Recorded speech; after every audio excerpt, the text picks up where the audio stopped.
Gentlemen, my first guest tonight is a very funny man who can be heard on the Westwood One radio network every day from 3 to 6 p.m. It's always a lot of fun having this guy on the show. Please welcome David Brenner.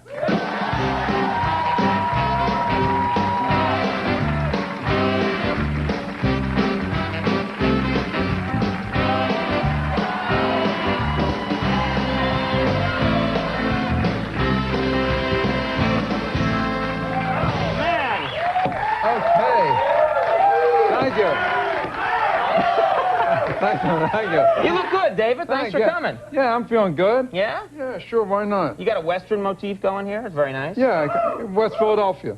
Very nice. It's a rough part of town, I hear. The frontier part. No, you ought to go there someday. Rent a tank from Hertz, drive through the neighborhood, it'd be nice. Drive around, see the people. Yeah, sure. Now, I just mentioned in the intro of the radio show. The radio show's going great for you. Oh, it's going good. It's going good. Yeah, it's going good. It's actually different from what we do here.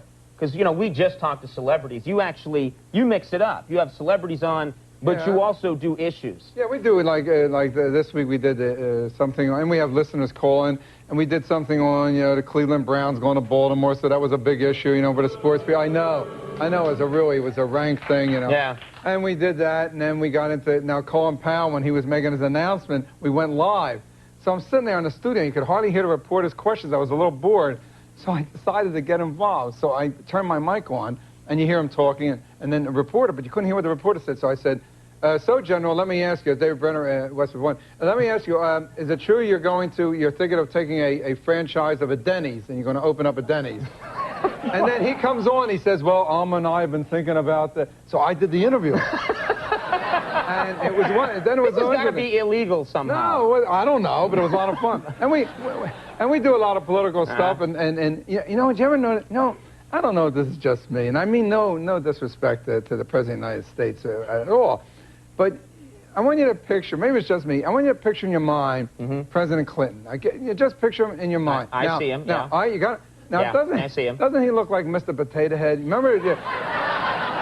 Your little eyes, the ears, your little... I'm seeing it, yeah. I'm seeing it, yeah. I got to tell you something. I go over, I have a 6-month-old son. I have a 13-year-old son, and 6 months I waited to see if it works. And you waited quite a while. Well, you got to see it. 12, they could become obnoxious, and you don't want to have any more. So I wait, all right. So I go over to buy him a Mr. Potato Head, the baby, Mr. Potato Head. Now, when I was a kid, we were poor. You just had a potato and you had the thing. But now they give you a whole plastic thing. So I go over and I buy... They actually have a plastic potato instead of a... It's a potato head, and it's plastic, though. You don't use a real potato. So I go over and I get home and I open it up and, check. I look, and there's no pipe. I remember there was a pipe. So now I wrap it up again. I figure, my luck, I can't believe it. So I go back to the store and I go and I said, listen, there's a mistake here, and I didn't get my pipe. I get pipe. So this is unbelievable. The woman says to me, no, this is true. The woman says to me, it doesn't come with a pipe. I said, I remember it comes with a pipe. I remember it had a pipe. It had a pipe. It had a pipe. No more. Why? Because it influences children to smoke. Now, I don't know about you guys, regular pipe. It's not like a crack pipe, or it's just a regular pipe. It's just a pipe. It's like a pipe that your uncle would have. It is. It was just a normal, it's just a normal... Plastic, like bubbles should come out of it, that kind of pipe. Right. And I don't know about you, but I know my whole gang started smoking because of Mr. Potato Head. I remember saying that. Did you know, by the way, that I used to smoke? I used to smoke 3.5 packs of cigarettes a day. I didn't know you were smoking. 3.5 packs, one match.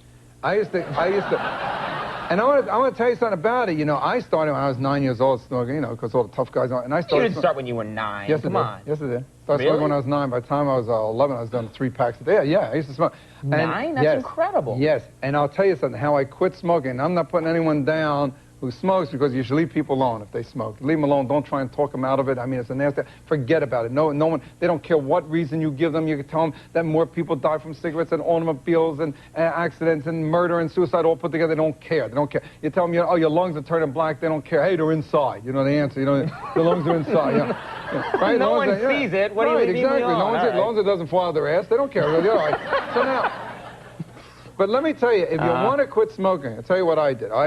What I did, well, first I tried everything. And they say that nicotine now is not addictive. Forget how addictive it is. I mean, I was caught. I tried for over a year, everything. The dumbest method I ever did was this one where you ever read about this one where you start smoking an hour later every day. So you get up at 8, you don't light up at 8, you light up at 9. Okay. The next day, you light up at 10. The next day, 11. It's so stupid. Like 11 o'clock at night, you got like a dozen cigarettes. You go, you know, like.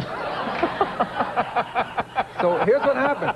So listen to this wild thing. So I go to an acupuncturist. Now, I got to be honest with you. The reason I go to the acupuncturist isn't so much that I heard that he had, you know, I've always been curious about acupuncture. Like, since I'm a kid, like, I always thought, how did the guy come up with it? I mean, how do you think of an idea like that? You know what I mean? Like, you know what I mean? Like, my ankle's killing me. I think I put those long needles in my chest. You know. Very creative. Yeah. Oh, what a headache. You know. So I go to the acupuncturist, and you know something wild, Conan? It's exactly as you think it's going to be. You go in a room, take off your shirt, you lay down on a table, door opens, man comes in with handfuls of needles. Mm-hmm. And he comes over, and he starts to knit with you. And he puts them back to your fingers, your ears, your head, your neck, your chest, like 100, honestly, like 100 needles, and then he leaves. And my first thought was, oh, God, I hope he works here. He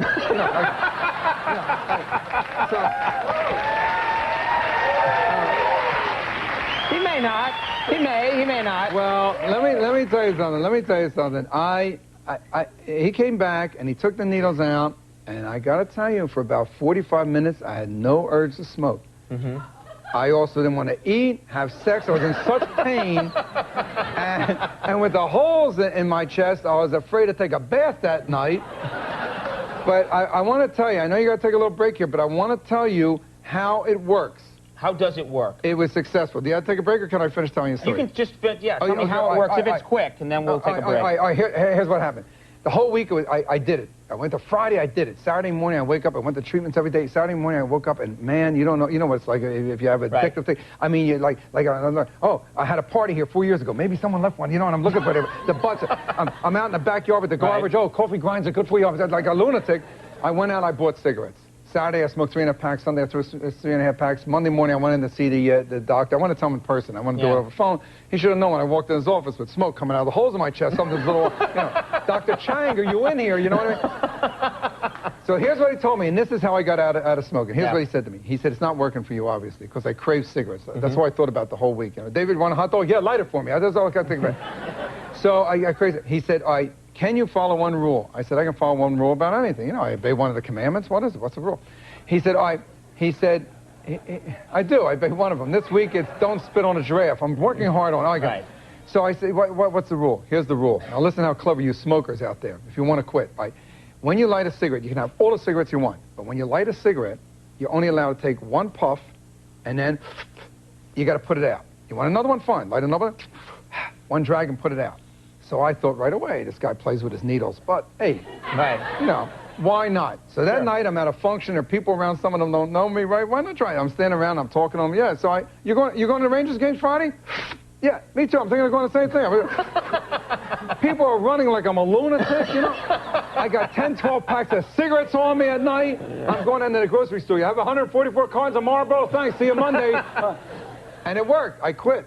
One puff and throw it away. Throw it away. And I quit, and I'll tell you something. I can only tell you, you think you feel good. You don't know what feeling good is until you quit. I was able, within 3 weeks, to run up 5 flights of stairs without huffing and puffing. Of course, when I got up there, I don't know why the hell I ran up. But it works. Out of it. It works. Good for you. You've helped people. Our show finally helped some people. I'm going to take a quick break. When we come back with a little more with David Brenner. We'll see you in a second. Come along.